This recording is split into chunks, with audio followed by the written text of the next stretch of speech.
Fala galera, tudo bem? Eu sou o pastor Giovanni, esse é o vídeo número 2 que fala sobre adoração no milênio. No primeiro vídeo nós falamos um pouco sobre o templo de Ezequiel, 37 ali a 41, que menciona todas as características, todas as salas, recâmaras, as vestimentas, os sacrifícios. E nós falamos também, terminamos o primeiro vídeo falando quais são os 5 propósitos da adoração no templo de Israel no período milenial. E agora nós vamos tratar de outros assuntos referentes à adoração no milênio. E a primeira pergunta que nós vamos tentar responder é: haverá sacrifício literal no milênio? E antes de nós começarmos a responder isso, não esqueça de seguir o nosso canal, clique no link do YouTube também, seguir-nos nas redes sociais e continue conosco aqui aprendendo mais da palavra de Deus. A pergunta que sai é: haverá sacrifício literal no milênio? E é um dos problemas que acompanham a interpretação literal na apresentação do reino milenial, tanto no Antigo Testamento quanto no Novo Testamento. É o problema da interpretação dos trechos de Ezequiel 43:18 a Ezequiel 46:24, Zacarias 14:16, Isaías 56, de 6 a 8, Isaías 66:21, Jeremias 33, de 15 a 18 e Ezequiel 20, 40 a 41, que ensinam a todos a restauração do sacerdócio e a restituição do sistema de sacrifícios com sangue durante essa era milenar. A alegada incoerência entre essa interpretação e o ensinamento do Novo Testamento a respeito da obra completa de Cristo, que aboliu o sistema de sacrifício do Antigo Testamento, tem sido usada pelos amilenaristas para reduzir o sistema pré-milenarista a um absurdo e confirmar a falácia do método literal de interpretação. E vários mencionam sobre isso. E a pergunta é, o que nós vamos mencionar aqui é as palavras de um deles, um dos defensores dos amilenaristas, que na sua obra Prophets and the Church, Oswald Allis, ele menciona o seguinte: a sua ênfase no sentido literal e no Antigo Testamento leva quase inevitavelmente a uma doutrina do milênio que o torna definitivamente judeu e representa o retorno da glória do Evangelho aos rituais e cerimoniais típicos que preparam o caminho para ele. E tendo servido aquele propósito necessário, perderam para sempre a sua validade e sua adequação. O que nós falamos com relação a isso? É que o que confronta então os pré-milenaristas é a necessidade de conciliar os ensinamentos do Antigo Testamento de que sacrifícios com sangue serão oferecidos no milênio com a doutrina do Novo Testamento da abolição dos sacrifícios do Antigo Testamento por causa do sacrifício, obviamente, de Cristo. Se um literalismo coerente conduz à adoção dos sacrifícios de fato, durante o milênio, torna-se necessário explicar por que o sistema deveria ser restituído. Primeira pergunta que surge com relação a isso: a ordem mosaica é restabelecida? É uma pergunta que surge pensando sobre esse assunto. E a resposta é que uma questão com que se defrontam os defensores dos sacrifícios animais durante o milênio é o relacionamento existente entre o antigo sistema mosaico e o sistema operativo durante o milênio. Allis mesmo menciona isso, esse teólogo. Ele diz que o ponto crucial de toda a questão é, sem dúvida, o restabelecimento do ritual levítico de sacrifício. Isso é referido ou inferido várias vezes. Em Ezequiel 46 são mencionados holocaustos, ofertas de pecado, são oferecidos novilhos, bodes, carneiros, e o sangue será aspergido no altar, e os sacerdotes, que são levitas da descendência de Zadok, oficiarão os rituais conforme diz a palavra de Deus. Interpretando literalmente isso, significa a restauração do sacerdócio araônico, e do ritual mosaico de sacrifícios essencialmente inalterados. E Allis continua dizendo que, já que os retratos do milênio são encontrados por dispensacionalistas nas profecias referentes ao reino do Antigo Testamento e são, consequentemente, de caráter judeu, segue-se que a questão do restabelecimento da economia mosaica, suas instituições e ordenanças devem ser encaradas por eles. E pensando um pouquinho no que fala esse teólogo, né, Alice, nós refletimos e dizemos o seguinte: existe grave erro na observação e na conclusão dele, ou seja, a expectativa do reino baseia-se na aliança abrâmica, na aliança davídica e na aliança palestina, mas de forma alguma a aliança mosaica. Insiste-se que as alianças serão cumpridas durante o reino. Contudo, isso não vincula necessariamente a aliança mosaica ao reino. Reino aqui, nós estamos falando do milênio. Logo, é falacioso sustentar que pelo fato de alguém crer no cumprimento das alianças determinativas, eternas, também precisa acreditar na restauração da ordem mosaica, que era uma aliança condicional, sem intenção determinativa ou escatológica, mas dada para governar a vida do povo de Israel em sua relação com Deus na antiga economia. Uma grande pedra de tropeço que impede, aqui a aceitação dos sacrifícios literais do milênio é eliminada então pela observação de que, embora haja muitas similaridades entre o sistema arônico e o sistema milenar, existem também entre eles muitas diferenças que tornam impossível a sua identidade. Primeiro deles, existem certas semelhanças entre os sistemas arônico e o milenar. No sistema milenar encontramos o centro da adoração num altar, está lá em Ezequiel 43, 13 a 17, onde o sangue é aspergido, Ezequiel 43, 18, e são oferecidos holocaustos, ofertas pelo pecado e pela culpa, Ezequiel 40, 39. A ordem levítica é restituída, já que os filhos de Zadok são escolhidos para o ministério sacerdotal, Ezequiel 43, 19 menciona isso. A oferta de manjares está incorporada ao ritual, Ezequiel 42, 13 menciona isso. Existem rituais prescritos para a purificação do altar, Ezequiel 43, 20. Dos levitas também que ministram, Ezequiel 44, 25. E do santuário. Haverá observação das luas novas e dos sábados, mencionada por Ezequiel 46, 1. Sacrifícios serão ofertados diariamente pela manhã, Ezequiel 46, 13 menciona isso. Heranças perpétuas serão reconhecidas e a Páscoa será novamente observada, Ezequiel 45, 21. E a festa dos tabernáculos torna-se um acontecimento anual, conforme Ezequiel 45, 25. O ano do jubileu será observado, Ezequiel 46, 17. Há semelhança nos regulamentos dados para governar o modo de vida, o vestuário e o sustento da ordem sacerdotal, Ezequiel 44, 15 a 31. O templo no qual esse ministério é executado torna-se novamente o local de onde se manifesta a glória de Jeová, Ezequiel 43, 4 e 5. Percebemos aqui então que a forma de adoração no milênio terá grande semelhança com a velha ordem arônica. E o fato de Deus ter instituído uma ordem notadamente parecida com a antiga ordem arônica é um dos melhores argumentos de que o milênio não está sendo cumprido na igreja, composta por gentios e judeus hoje, na presente era, na era da igreja.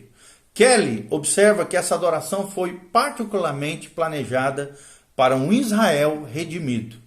Ou seja, ele diz o seguinte: o Israel, o povo de Israel ainda retornará à sua terra e certamente será convertido e abençoado sob a autoridade de Jeová, seu Deus, mas como Israel, não como cristãos, no qual se transformam todos os crentes agora, quer gentios, quer judeus. Eles pertencem a Cristo no céu, onde tais diferenças são desconhecidas. E, consequentemente, uma das maiores características do cristianismo é que tais diferenças, distinções, desaparecem enquanto Cristo é o cabeça celestial e seu corpo, a igreja, está sendo formado na terra pelo Espírito Santo enviado do céu. Quando a visão de Ezequiel for cumprida, será o reino de Jeová e Jesus na terra. E a distinção entre Israel e gentios será novamente retomada, embora, é claro, para a bênção eterna sob a nova aliança do sangue de Jesus e não mais por uma maldição ou sob a lei. O povo celestial descansa sobre um sacrifício e adentra ao Santo dos Santos, onde Cristo está à direita de Deus. mas o povo da terra terá um santuário, bem como uma terra adaptada, e essas são todas as ordenanças da sua adoração. É o que menciona o teólogo William Kelly na sua obra Notes on Ezekiel, ou Anotações sobre Ezequiel. O livro de Hebreus também, amados, afirma que Israel buscou acesso a Deus na antiga economia por meio da ordem ou da organização do sacerdócio arônico. Mas nós, cristãos, somos levados a Deus, obviamente, por meio de Cristo, uma vez que ele ministrou numa nova ordem ou organização, o que a Bíblia chama de sacerdócio de Melquisedeque. Hebreus 7,15 ressalta particularmente que Cristo veio para ministrar uma nova ordem sacerdotal. As exigências ou os rituais das duas ordens não precisam variar demais para que sejam duas ordens diferentes, já que ambas as ordens remetem para a mesma pessoa, Jesus, e para que esperemos, e seria de esperar que houvesse semelhanças entre essas ordens. Em segundo lugar, existem muitas diferenças básicas entre o sistema arônico e o sistema milenial ou milenar. O importante não são as similaridades, mas sim as diferenças marcantes entre esses dois sistemas. O sistema milenar é caracterizado por omissões de elementos da ordem arônica que tornam os dois sistemas muito distintos. Primeiramente, existem mudanças na ordem milenar. West, um teólogo, ressalta essa ênfase na mudança quando ele diz o seguinte na sua obra Natural West, na obra The 1000 Years in Both Testaments, ou Os 1000 anos em ambos os testamentos. Ele diz, existem mudanças nas dimensões do templo, de modo que ele não é o templo de Salomão, nem o templo de Zorobabel, nem o de Herodes. Mudanças nas medidas do pátio exterior, nos portões, nos muros, nos pisos, na localização do templo, e ele está construído sobre um alto monte até separado da cidade de Jerusalém. Os lugares santos não possuem quase nada dos móveis que ficavam no tabernáculo lá de Moisés, ou então no templo lá de Salomão. É o que menciona Nathaniel West, tá bom? Como eu já mencionei aqui. Ou seja, essa mudança no templo físico e em seus ambientes é tão marcante que Ezequiel precisa dar descrições detalhadas a seu respeito. Uma das maiores mudanças observadas relaciona-se aos levitas. Em vários trechos é afirmado a existência de uma ordem levítica, Ezequiel 40, 46, Ezequiel 43, 19, Ezequiel 44, de 15 a 31. Você pode notar, contudo, que os sacerdotes que servem não são selecionados de toda a linhagem levítica ou arônica aqui, pois a linhagem como um todo foi posta de lado graças à sua apostasia. Apostasia é o abandono da crença, da fé. Mas vem dos filhos, sim, de Zadok, que foi o remanescente fiel da linhagem levítica ou arônica. O ministério dos levitas é limitado à guarda e à manutenção do templo, e eles são excluídos do ministério sacerdotal, com exceção dos filhos de Zadok. Grant, um outro teólogo, escatologista, descreve a respeito de Zadok dizendo o seguinte: Zadok ocupa um lugar proeminente na história de Israel. Tendo sido sumo sacerdote nos reinados de Davi, do rei Salomão, ele permaneceu fiel a Davi durante a revolta de Absalão e com Natã, o profeta, abraçou a causa de Salomão quando Adonias tentou conquistar o seu trono. Davi instruiu Zadok a ungir o filho de Betseba, lá em 1 Reis 1:26 e versículos 32 a 45. E Zadok então se ergueu como representante do sacerdócio em associação ao rei escolhido por Deus e ao reinado estabelecido por ele na descendência de Davi. Que é um tipo de quem? É um símbolo, uma metáfora, um simbólico de Cristo. É o que diz E.W. Grant na sua obra The Numerican Bible, ou a Bíblia numerada, numérica. Devemos observar então que Deus colocou de lado toda a linhagem levítica por causa da sua apostasia e separou a linhagem de Zadok de dentro da linhagem levítica, designando a sua descendência o importante ministério sacerdotal na era milenial ou milenar.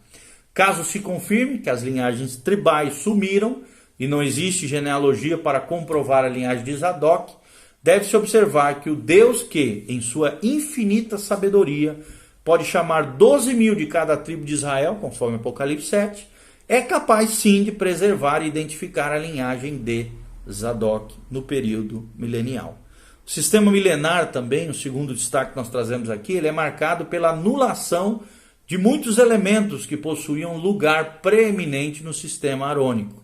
West observa com perspicácia o seguinte, ele diz que não existe a arca da aliança nem o pote do maná, nem a vara de Arão, nem as tábuas da lei, nem querubins, nem propiciatório, nem candelabro de ouro, nem pão da proposição, nem véu, nem santo dos santos, inacessível, onde apenas o sumo sacerdote podia entrar. Não existe nem mesmo sumo sacerdote para oferecer propiciação dos pecados, ou para interceder pelo povo, nada disso. Os levitas acabaram como uma ordem sagrada, e o sacerdócio é confinado aos filhos de Zadok apenas para um propósito especial. Não há sacrifício da tarde, as medidas do altar de sacrifício são diferentes do altar de Moisés, e as próprias ofertas quase não são nomeadas.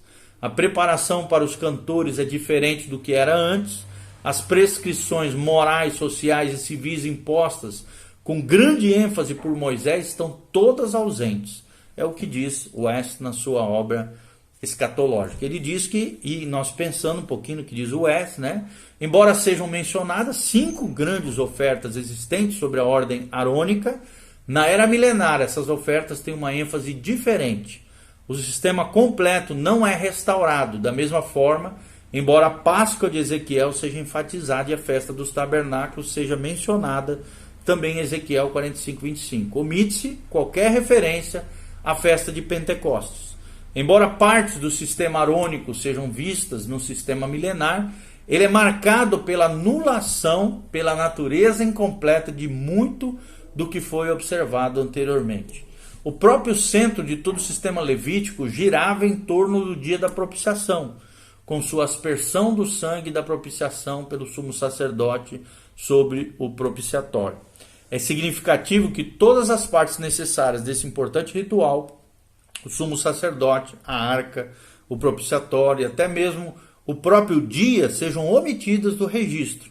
A ausência do que era vital para o sistema levítico mostra que a era milenar não testemunhará o restabelecimento do judaísmo antigo. Um outro destaque que nós trazemos é que existem acréscimos ao sistema levítico a serem observados na era milenar. São as diferenças que nós estamos falando aqui. Ou seja, West diz o seguinte, esse teólogo diz que a entrada da glória no templo de Ezequiel para habitá-lo para sempre, o rio de água viva que flui, aumentando a partir do altar, os subúrbios, as belas árvores que produzem cura, nova distribuição da terra, de acordo com as 12 tribos, as dimensões iguais de seus territórios, a reorganização das tribos, a porção do príncipe, o novo nome da cidade, Yahvé Shammah, ou seja, Deus presente está, né? Deus presente está, exatamente, a sua presença, né?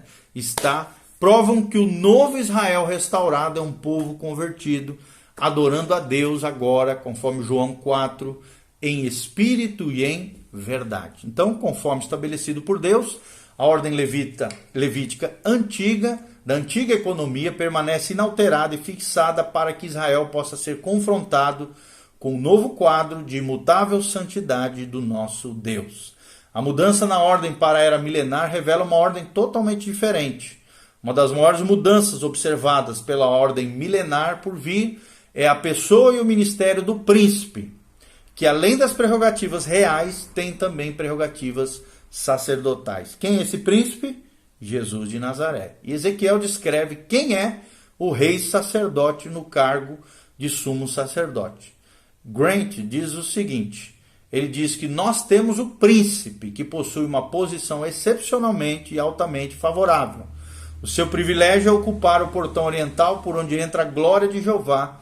A eles são entregues as ofertas do povo e por meio deles elas são administradas para fazer provisão do ritual do sacrifício. Não parece que o povo traga o seu sacrifício, mas que o príncipe é quem dá tudo para o ritual prescrito, incluído o holocausto diário de Ezequiel 45:17.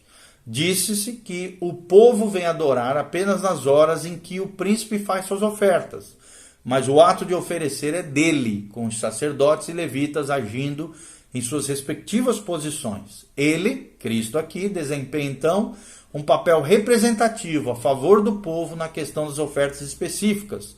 Embora todas essas se possam considerar que o povo tem a sua parte, já que num primeiro instante eles apresentam suas ofertas ao príncipe, Ezequiel 45, de 13 a 17, e se reúnem a ele em adoração quando ele as oferece, parece também que ele ocupará uma posição de representante de Deus perante o povo, visto que tem o privilégio de comungar com Jeová no portão oriental. A respeito dessa pessoa e de obra desse príncipe, né, eles dizem que deve ser óbvio que tal pessoa, com um ministério tão importante, é excepcional, e é Cristo nessa era milenária, e não possui correspondente na ordem levítica, representando dessa maneira grande mudança na futura era ou na era milenial. Com toda probabilidade, esse personagem será um representante terreno do ministério de Cristo, como rei sacerdote da ordem de Melquisedeque. Talvez seja até, né, Davi ressurreto, conforme sugerido anteriormente em vídeos anteriores. O sistema a ser inaugurado na era milenar será uma nova ordem, substituição à ordem levítica, pois existe um número excessivo de mudanças, anulações, adições à antiga ordem para sustentar a afirmação de que, interpretado literalmente, Ezequiel ensina a restituição da ordem levítica. Mas todo o conceito da nova aliança de Jeremias 31 vislumbra uma ordem totalmente nova depois da passagem da antiga. Amém? Quais são os propósitos dos sacrifícios? Observam-se vários fatores a respeito dos sacrifícios milenares que os tornam legítimos. Primeiro, devemos observar, em primeiro lugar, que os sacrifícios milenares não estarão relacionados com a questão da expiação. Eles não serão expiatórios, pois em nenhum lugar se declara que serão oferecidos visando a salvação de pecados. Em segundo lugar, os sacrifícios serão memoriais quanto ao caráter, ou seja, existe um consenso geral entre os pré-milenaristas quanto ao propósito desse sistema sacrificial inaugurado na era milenar. Interpretado à luz do Novo Testamento, com ensinamentos baseados na morte de Cristo, eles devem ser memoriais dessa morte. E em terceiro lugar, nós queremos trazer algumas objeções, né, que serão aqui consideradas em vídeos posteriores, ok? Então, é aqui que nós concluímos, né, toda essa questão dos sacrifícios, da adoração no período milenial. E são as referências que nós trazemos aqui para vocês, que sejam muito importantes. Deus abençoe vocês, a graça e a paz, amém.